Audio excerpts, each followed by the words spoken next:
To answer this question first, what is the Africa we want? So we say we want an Africa that is free of violent conflict and war. What leadership do you produce to get that result? We want an Africa that is free from poverty. What kind of leadership do you need to create to end that poverty? We want an Africa that is free of, that is driven by women's emancipation. Where is this leadership? How do you create it? We want an Africa that is free of corruption. How do you produce this leadership that is not corrupt? Now, these are the questions I took to answer, these practical things that President Kagame was talking about. And it's not an easy question to answer. But I think critically, we were discussing this thing yesterday, critically, we need a critical self-assessment of ourselves as Africans.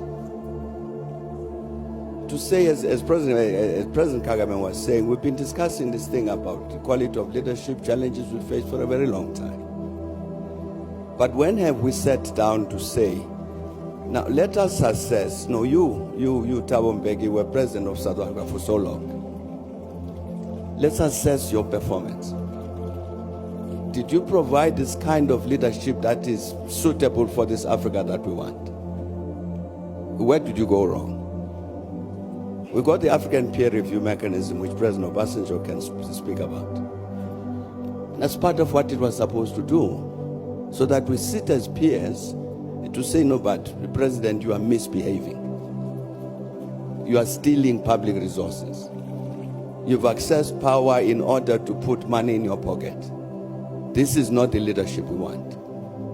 But we're not doing that sufficiently because we're afraid. We're afraid to speak frankly to one another about the wrong things that we're doing.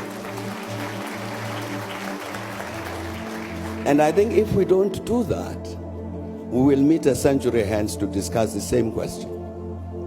I think that critical self-assessment of the continent is necessary. And I mean a real, critical, truthful self-assessment. That's critical, and I think that would be an important step forward in terms of producing this kind of leadership which Africa wants.